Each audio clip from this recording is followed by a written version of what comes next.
2, 3 நாளைக்கு முன்னாடி அந்த தேர்தல் காலத்தில் அதிமுக சார்பில் போட்டியிட்ட 3 எம்எல்ஏக்கள் ராஜினாமா பண்ணி தமிழக வெற்றி கழகத்தோட இணைஞ்சிருக்காங்க.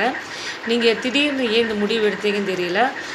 ஒரு 30 நாட்கள் கூட ஆகலை நீங்கள் எம்எல்ஏ பதவி எடுத்து, நீங்கள் அதுக்குள்ளேயே பதவி ராஜினாமா பண்ணி தமிழக வெற்றி கழகத்தோடு இணைஞ்சிருக்கீங்க. தேர்தல் காலத்தில் உங்களோட அதிமுக தொண்டர்கள் உங்களோட எப்படி வேலை செஞ்சுருக்காங்க, எப்படி நீங்கள் பார்த்துருப்பீங்க. அவங்க வேலை செஞ்சதுனாலையும் நீங்கள் பிரச்சாரம் அதிமுக சின்னத்தில் ரெட்டைலை சின்னத்தில் பிரச்சாரம் பண்ணனாலதே பெரும்பான்மையான மக்கள் உங்களுக்கு வெற்றி பெற செஞ்சு எம்எல்ஏ பொறுப்பு கொடுத்துருக்காங்க.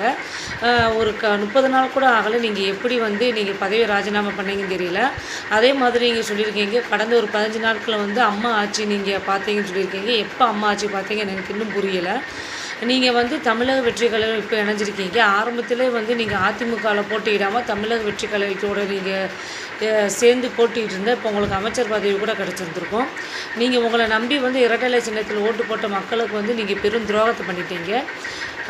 இந்த மாற்றத்துக்கு காரணம், இந்த முடிவுக்கு காரணம் என்னன்னு தெரியலை. நீங்கள் அப்பயே தாவேகா சின்னத்தில் நின்று வெற்றி பெற்றிருந்துருக்கலாம். ஆனால் வெற்றி பெற்றிருந்து இரட்டைலை சின்னத்தில் வெற்றி பெற்றிருந்தா, ஆனால் ராஜினாமா பண்ணி தமிழக வெற்றி கழகத்தோடு இணைஞ்சிருக்கீங்க. இது என்ன காரணம் தெரியல.